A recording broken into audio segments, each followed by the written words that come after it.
믿음의 목적이라는 말씀으로 계속 나누고 있습니다. 우리의 믿음의 목적은 바로 예수 그리스도를 닮는 것에 있습니다. 그래서 예수님께서 어떤 삶을 사셨고 어떤 태도를 취하셨는가 하는 것을 살펴봄으로써 우리 또한 그리스도인 된 그 목적, 그래서 우리가 어떻게 하나님 앞에서 서고 살아가며 태도를 취해야 할 것인가 하는 것을 점검해 보고 있습니다. 제가 2주 전부터 그 말씀을 나누고 있습니다. 첫 번째는 종이 되는 것이었습니다. 우리 하나님께 종이 되는 것. 물론 우리는 하나님 앞에 부름을 받았기 때문에 하나님을 그리고 예수님을 우리의 주인으로 인정하고 그 주인을 기쁘시게 하는 삶을 우리의 최우선 목적으로 두고 살아가기로 결단했습니다. 그러므로 우리의 삶은 우리의 삶이 아닌 것이죠. 하나님을 위한 것입니다. 예수님을 위한 것입니다. 예수님이 우리의 주인 되어 주시기 때문에 그 주인 되신 예수님을 따르겠다 하고 우리는 살아가고 있습니다. 그런데 예수님의 종이 되었다라고 한다면 또한 사도 바울이 우리에게 가르친 바 서로에게 종이 되어주는 삶을 살아라 하는 그 말씀을 우리가 기억합니다. 그래서 서로 사랑으로 종노릇하는 그 삶을 살아감으로 하나님 기뻐하시는 삶의 목적을 이루면서 살아갑니다. 이것이 바로 예수님을 닮는 첫 번째 것이었고요. 또 두 번째는 기억나시죠? 죽는 것이었습니다. 우리는 죽어야 합니다.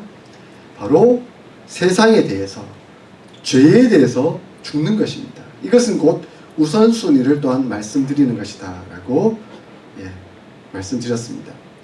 우리는 하나님을 최우선순위에 두고 그분을 위해 살아갑니다. 그래서 다른 것, 그것에 대해서는 죽고 하나님을 향해서는 진실되게 살아가는 우리의 모습이 되어야 합니다. 자, 그리고 오늘 이제 세 번째입니다. 우리는 어떠한 모습을 취하며 살아갈 때 믿음의 목적을 이루는 것일까요? 세 번째는 바로 그리스도와 연합하는 것입니다. 그리스도와 연합한다는 것은 우리가 주님 안에 있고 주님이 우리 안에 있는 것, 이것을 신학적 용어로 상호내주라고 표현하는데요. 상호내주하며 그분의 몸인 교회 공동체 안에서 잘 생활을 하는 것입니다. 오늘 본문의 5절에 무엇이라고 말씀하고 있습니까? 5절 같이 한번 다시 읽어볼까요? 자, 시작. 너희 안에 이 마음을 품으라. 곧 그리스도 예수의 마음이니. 네. 사도 바울은 그의 제자 그리스도인 된 이 빌립보 교회 성도들 향해서 예수 그리스도의 마음을 품으라 라고 요청하고 있습니다. 예수 그리스도의 마음을 우리 마음에 항상 가지는 것입니다. 그러면 어떻게 하면 이 예수 그리스도의 마음을 가지는 것일까요? 한 목사님은 이렇게 표현하셨더라고요. 늘 그리스도를 인식하는 것이다. 그러니까 생활하면서 바쁘잖아요. 그리고 여러모로 다른 생각할 겨를들이 많은데 그 순간순간 예수님이 계셨지, 예수님이 나와 함께하고 계시지, 예수님이 나를 주관하고 계시지, 예수님께서 나를 붙들고 계시지 하는 생각들을, 인식을 늘 갖는 것입니다. 그러므로 우리는 지금 예수님이 내 안에 계셔, 나는 주님 안에 계셔 있어 라고 그렇게 인정하는 것입니다. 우리가 그리스도 안에 있다라는 말은 무엇보다도 그리스도가 우리의 주님 되심을 인정하는 말입니다. 주님이 내 안에 있습니다 라는 말은 주님이 나의 주인입니다 라고 하는 그 고백이라는 것이죠. 여러분, 예수님이 나의 주인이라는 걸 인정하시죠? 아멘. 늘 인정하시죠? 아멘. 늘 고백하시죠? 아멘. 자, 그 고백은 지금 주님이 내 안에 있습니다, 내가 주님 안에 있습니다 하는 그 인식을 늘 갖고 있다는 것입니다. 그러할 때 우리는 예수 그리스도의 그 은혜와 능력을 충만하게 경험하며 살아갈 수 있게 되는 것입니다. 그리고 그 삶은 예수 그리스도 그리스도와 그분의 십자가를 본받게 하는 능력을 발휘하며 살아가는 삶이 되는 것입니다. 한 신학자의 글이 참 마음에 와닿더라고요. 아돌프 다이스만이라는 신학자는 이렇게 표현했습니다. 바울과 그리스도의 친근한 관계를 우리와 호흡하는 공기의 관계에 비유하고 있다는 것입니다. 우리가 호흡하는 생명의 공기가 우리 안에 있습니다. 우리가 숨을 쉴 때마다 공기는 우리의 코를 통해서, 입을 통해서 이렇게 폐로, 허파를 통해 폐로 전달되고 우리는 호흡을 하게 됩니다. 그러므로 그 공기는 우리 안에 있습니다.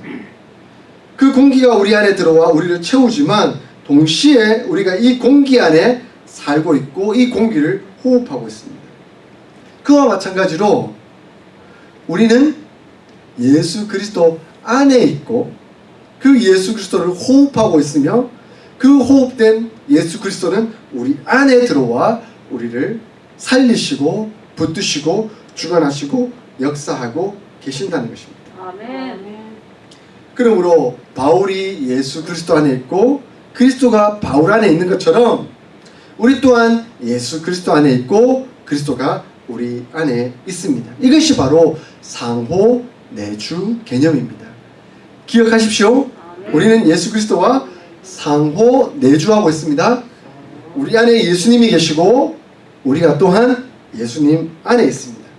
그래서 사도 바울이 갈라디아서 2장 20절에 그렇게 간절히 고백하고 있잖아요.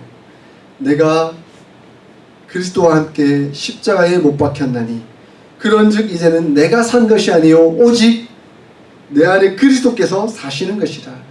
이제 내가 육체 가운데 사는 것은 나를 사랑하사 나를 위하여 자기 몸을 버리신 하나님의 아들을 믿는 믿음 안에서 사는 것이다.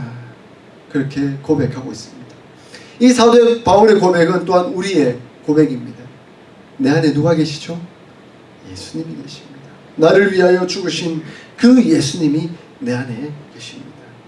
그 예수님을 붙들고 살아가는 삶이 바로 그리스도인의 온전한 삶인 것이죠. 그러한 삶이 기반이 될 때 바로 예수님을 닮아가는 삶이 될 수 있고 또한 그 믿음의 목적을 이루는 삶이 될 수 있습니다. 그러므로 여러분 바쁘시죠?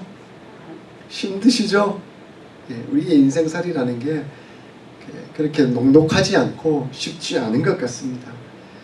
그러므로 인식하지 않는 듯 그러나 인식하는 삶을 살아야 하는 것입니다. 바빠서 인식하지 못하는 듯 뭐 그렇게 살다 어느 순간 예수님 하고 인식하고 그분이 내 마음에 계시다는 것을 다시 한번 확인하고 그분께 맡겨드리며 그분의 이끄심을 따라 살아가겠다 하는 그 고백을 우리 드리면서 살아가야 합니다. 그러므로 인식하지 않는 듯 인식하고 살아가십시오. 아멘. 예수님이 나와 동행하고 있음을 잊지 마십시오. 예수님과 동행하고 있음을 인식하기 위해서는 은혜의 수단이 필요합니다. 은혜의 방편이 필요합니다. 그 은혜의 방편이 무엇입니까? 늘 강조해도 변함없는 사실, 말씀과 기도입니다. 말씀 안에 살아야 합니다. 말씀을 읽으면서 살아야 합니다. 하나님의 뜻은 말씀을 통해서 우리에게 가르쳐주고 있기 때문입니다. 저는 연대기 성경을 통해 성경을 읽어가고 있습니다. 그래서 어느 때는 본문을 열왕기 하를 읽었다가 역대기서를 읽었다가 그리고 거기에 걸맞는 선지서를 읽었다가 이렇게 해나가고 있습니다. 이번 주에 열왕기 하와 역대하 그리고 이사야서와 아모스서를 읽었습니다. 이 과정을 통해 하나님께서 이스라엘에게 명령하고 말씀하시는 것이 무엇인가 하는 것을 깨달을 수 있었습니다. 근데 그 깨달음 속에 하나님께서는 그 상황을 통해 말씀하시는구나 하는 걸 보게 됩니다. 이스라엘이 끊임없이 하나님 앞에 범죄하고 있으니까 여전히 여로보암의 죄에서 떠나지 않고 있으니까 하나님께서 선지자를 세우셔서 너희가 계속 그 길을 가게 되면 어떤 결과가 일어날지 하나님은 선지자를 통해서 말씀하고 계시는 것을 보았습니다. 그것을 보며 내가 지금 하나님 앞에서 어떻게 서 있어야 되겠구나, 겸비해야 되겠구나 하는 것을 다시 한번 깨닫게 됩니다. 그러므로 하나님의 말씀을 통해 다시금 하나님의 음성을 듣게 되는 것입니다.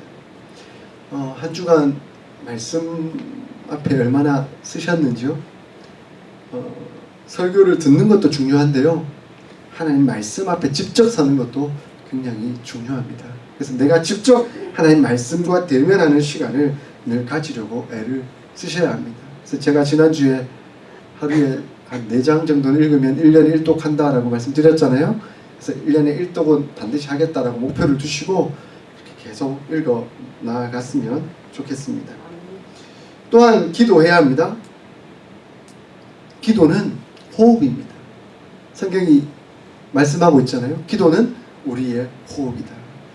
항상 기뻐하라, 쉬지 말고 기도하라. 쉬지 말고 기도할 수 있는 이유는 기도는 호흡이기 때문에 그렇습니다. 이것은 곧 예수 그리스도를 인식하는 것과 마찬가지라고도 표현해 볼 수 있습니다. 순간순간 기도할 수 있죠. 물론 특별히 시간 내에서 기도의 시간을 정해서 기도할 수도 있겠지만 순간순간 기도할 수 있습니다. 그것은 예수님을 인식하고 기도하는 것입니다. 차를 타고 가다가도 순간적으로 갑자기 앞에 차가 끼들면 아이씨 뭐 이렇게 표현하지 말고 주님, 저 사람이 끼어들었는데 내가 깜짝 놀랐네요. 주님, 저를 지켜주셔서 감사합니다. 아멘. 제가 더 집중하며 운전할 수 있도록 인도해 주세요. 그러면서 기도할 수 있는 것이죠. 그것이 바로 기도를 우리의 호흡이 될 수 있는 것이죠. 순간순간 그렇게 기도할 수 있을 뿐만 아니라 또 특별히 시간을 내서 기도해야 합니다. 순간순간 기도할 수 있는 내용들도 있지만 때로는 하나님께 집중해서 기도해야 될 때도 있습니다. 우리 지난주에 예배 후에 성도들이 함께 서로의 기도 제목들을 나눴습니다. 제가 그것을 정리해서 또 카카오톡에 올려드렸잖아요. 그 기도 제목을 붙들고 함께 기도하는 것이 필요합니다. 그러기 위해서는 또 특별한 시간을 만들어내고 그 만들어낸 시간을 통해 주님께 집중하며 서로를 위해서 기도하는 것이 필요합니다. 그 기도를 통해 서로에게 중보가 될 뿐만 아니라 우리의 믿음은 성장하게 되고 그리고 우리가 주님과 더 가까이 될 수 있다는 것입니다. 그러므로 우리가 말씀과 기도를 통해 더욱 주님을 인식하고 주님 앞에 나아갈 뿐만 아니라 서로를 위한 그런 사랑이 넘치는 그런 믿음 생활, 신앙 생활을 해나갈 수 있습니다. 또한 중요하게 우리가 예수님을 닮아가는 방법 중에 한 가지는요, 예수님과 동행하고 있음을 인식하기 위해서는 교회 생활이 반드시 필요하고 또한 교회 생활을 잘 하는 것입니다. 사도 바울은 너희는 그리스도의 몸이요 각 지체이니라 라고 고린도전서 12장 27절에 말씀하고 있습니다. 그리스도인 된 우리를 향해서 너희는 그리스도의 몸이다 라고 표현하고 있습니다. 그러니까 우리는 예수 그리스도의 몸이 되었고 각 지체가 되었다는 것입니다. 교회를 떠나서는 예수 그리스도의 몸 안에 동참할 수가 없습니다. 교회 밖에 있으면서 내가 신앙생활을 하고 있다라고 말하는 것은 굉장히 위험한 생각입니다. 한국에서 유행하는 말이 있더라고요. 가나안 성도. 가나안 성도란 말 들어보셨어요? 가나안 거꾸로 해보세요. 안 나가 성도 이렇게 표현하고 있더라고요. 그러니까 요즘 그런 성도들이 많이 생겼다는 거예요. 가나안 성도, 안 나가 성도.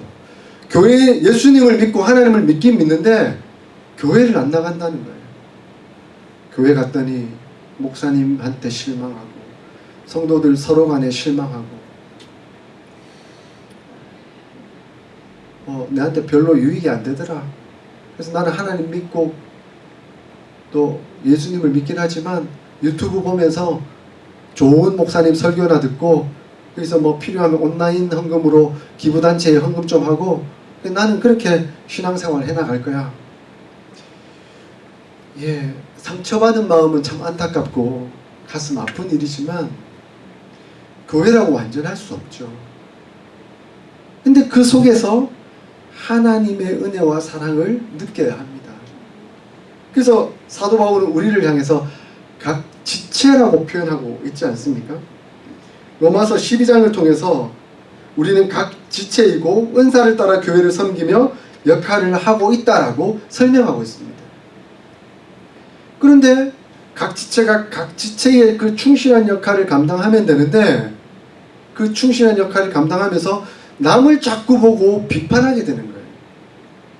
그러면서 거기에 못마땅하니까 이 교회 나한테 안 맞네, 나 이 교회 못 나가겠다, 이렇게 생각해 버리게 되는 겁니다.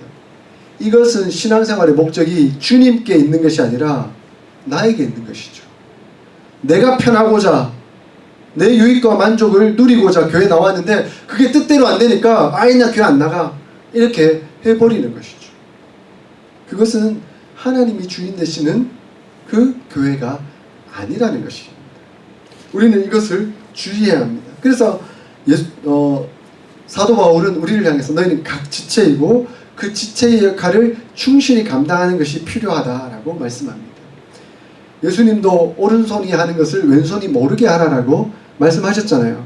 근데 생각해 보세요. 내 오른손인데 맨날 무거운 거 들고 수고하고 애쓰며 노력하는데 왼손 가만히 보니까 맨날 반지나 껴사고 예쁘게 치장이나 해사고, 그러니까 나는 왼손 못마땅해. 내 왼손 저거 보니까 진짜 마음에 분노가 일어나고 화가 난다. 나는 왼손과 같이 있을 수 없어. 나는 떨어져 나가겠어. 이렇게 하면 그게 예수님의 지체가 될 수 있을까요? 각자에 맞는 역할이 있다는 것입니다. 그러므로 교회는 교회되도록 예수 그리스도께서 역사하시고 인도하신다는 거죠. 우리는 그것을 믿고 우리에게 주어진 바 그 은사의 역할을 따라 최선을 다해서 잘 감당해 나가는 겁니다. 그리고 그것조차도 성령의 축복이고 성령의 역사이고 은혜라는 것을 기억하고 감사함으로 감당해 나가는 것이죠. 그럴 때 하나님은 교회가 교회되도록 역사하실 뿐만 아니라 우리가 좀 못마땅하고 또 마음 상하고 또 기분 나빠할 만한, 아직은 좀 어리다, 성장이 필요하다라고 여겼던 그 사람이 은혜를 받고 함께 성숙해 가도록 도우시고 역사하시는 겁니다. 우리가 그것을 믿고 우리는 우리 역할을 하나님만 바라보고 예수님만 바라보고 충실히 잘 감당해 나가면 되는 것입니다. 그리스도 안에 살고 그리스도와 함께 사는 것은 결국 그리스도를 위하여 사는 것이기도 합니다. 그리스도를 위하여 사는 그런 삶은 또한 그리스도를 지향하는 적절한 그런 삶이 되는 것이고, 그것은 십자가를 본받는 삶이기도 합니다. 이런 삶은 결국 하나님께서 우리를 도우시고 역사해 주실 것입니다.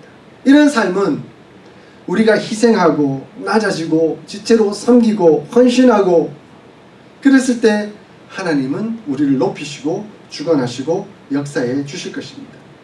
그래서 오늘 빌립보서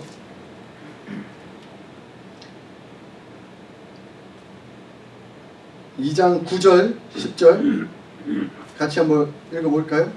시작.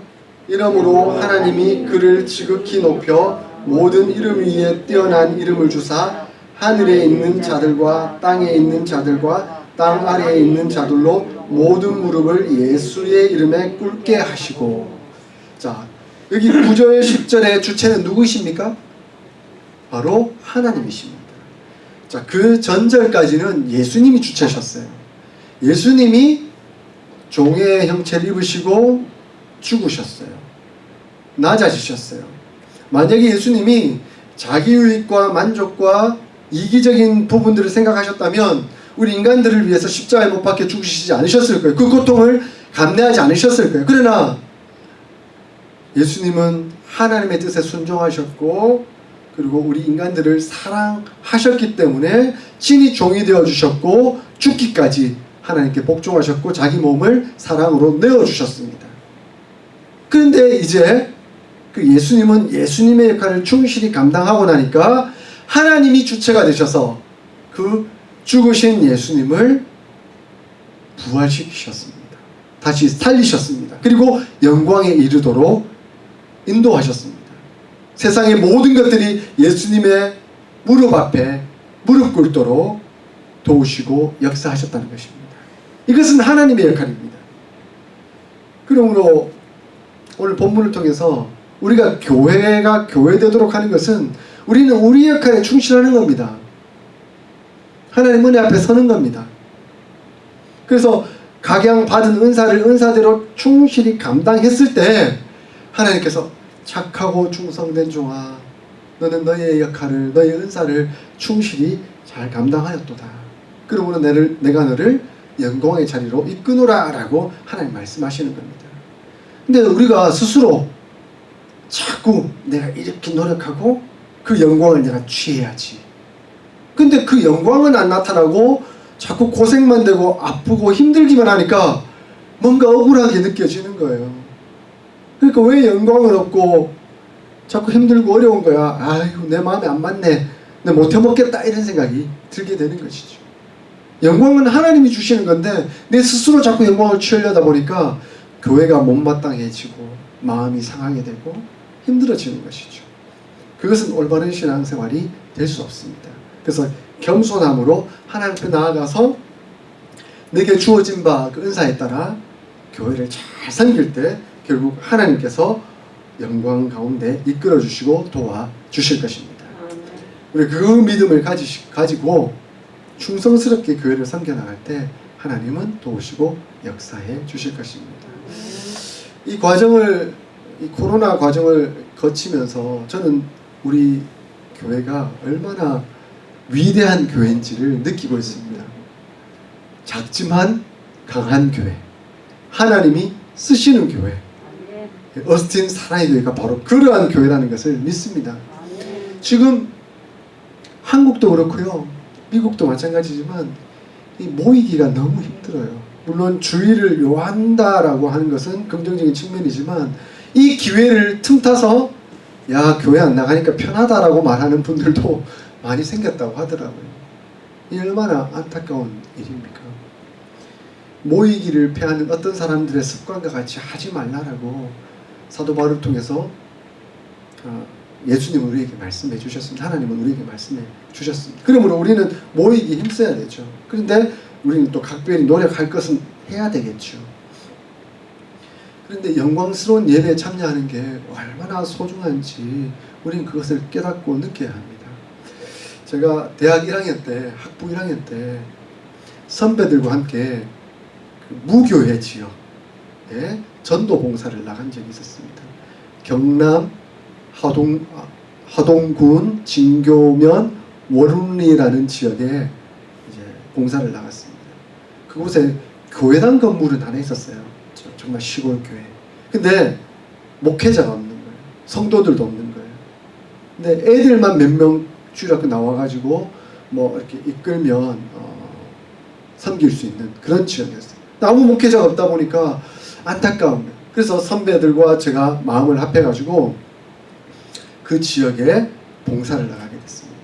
매주 토요일마다 버스를 타고 한 부산에서부터 한 2시간 40분 걸려서 여기 오는 시간하고 거의 비슷하네요. 제가 집에서부터 여기 오는 시간이 거의 비슷한데 그곳에 갔습니다. 근데 아무도 없는 거예요. 예배 드릴 수 있는 형편이 안 되는 거죠. 그냥 집에 들어가서 할머니, 할아버지 손잡아드리고 예수님 믿으셔야 돼요. 구원받으셔야 되죠. 천국 가셔야 되잖아요. 뭐 그렇게 하기도 하고 어쩔 때는 할머니 시간 없어 가 그러면 그냥 쫓겨나오기도 하고 어쩔 때는 밥이라도 먹고 가 하고 하면 그 집에 들어가서 밥 한 끼 더 먹고 또 시간이 보면 마침 예배 시간이네요. 할머니 할아버지 그냥 예배 드려요 이렇게 하고 안 믿는 분들인데 그분과 함께 선배와 함께 같이 기도 드리기도 하고 근데 어떨 때는 집에 들어가지도 못하고 그냥 마을 정자 있잖아요. 그 정자에 둘이 앉아가지고 선배랑 나는 바울이고 니는 신라다. 야, 우리 지금 우리가 섬기는 교회에 있으면 찬양하고 말씀 듣고 은혜를 누릴 텐데 전도 봉사한다고 이거 왔는데 둘이 딱 앉아가지고 이렇게 앉아있으니까 좀 처량하기도 하다. 그러나 힘내자. 그래서 찬송을 펴들고 고난 내 영혼 편히 쉴 곳과 이래서 찬양하다가 기도하면서 울기도 하고 한 명이 말씀 나누면 또 아멘 하기도 하고 그랬던 기억이 있었습니다. 그렇게 한 6개월간 사역을 하고 다시 교회로 복귀를 했습니다. 대학부에 복귀를 했습니다. 복귀를 했는데 그 첫 예배 시간을 잊을 수가 없어요. 찬양을 시작하는데 우리 사랑하는 공동체와 함께 두 손을 들고 일어서서 찬양을 하는데 눈물이 그야말로 폭포수처럼 쏟아지더라고요. 예배가 이렇게 영광스럽구나. 성도들이 함께 모여 하나님을 찬양하는 것이 이렇게 좋고 기쁘고 감사한 것이구나. 그렇게 기쁘고 감사가 되고 감격이 되더라고요. 떠나지 않으시니까 잘 모르시겠죠? 강제로 예배를 못 드리게 하고 나서 한번 모여보세요. 그 예배가 얼마나 간절해지는지, 그 예배가 얼마나 진실해지는지, 그 마음이 얼마나 뜨거워지는지, 그것이 공동체의 소중성이고 성도들이 함께 모여서 드리는 예배의 은혜입니다. 사랑하는 성도 여러분, 바울은 고린도전서 11장 1절에서 내가 그리스도를 본받는 자가 된 것 같이 너희는 나를 본받으라 라고 말씀하고 있습니다. 바울이 교만해서 나를 본받으라 라고 하는 의미는 결코 아닐 것입니다. 바울이 그리스도를 본받는 자가 된 것은 그리스도 안에 있고 그리스도가 자기 안에 계심으로 나타난 결과, 얼마나 충만하고 기쁜가 하는 것을 알기 때문에 우리에게 그렇게 요청하고 있는 것입니다. 그러므로 우리 또한 예수 그리스도를 본받는 자가 되어야 하겠습니다. 근데 우리가 조심해야 될 것이 있습니다. 본받는다라는 표현을 하고 있으니까 야, 내가 애써 수고하고 노력하고 열심으로 잘 감당하면 자연스럽게 본받게 되겠구나 라고 생각할 수 있는 위험성도 나타날 수 있기 때문에 그렇습니다. 근데 예수님으로 충만하고 예수님으로 충만하기 때문에 나타나는 성령의 열매는 우리 스스로 맺을 수 있는 것이 아닙니다. 인간적 노력으로 이루어질 수 있는 것이 아니라는 것입니다. 그러므로 우리는 온전히 예수님만 붙들고 성령을 의지해야 되는 것이지 내가 어떻게 해보겠다라고 마음가짐을 가져서는 안 됩니다.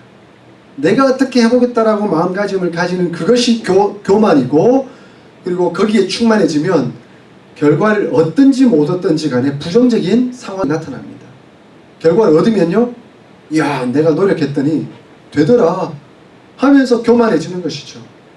그리고 나는 이루었는데 딴 사람 못하면 어떻게 됩니까? 왜 그것도 못해? 남을 비판하고 판단하게 됩니다.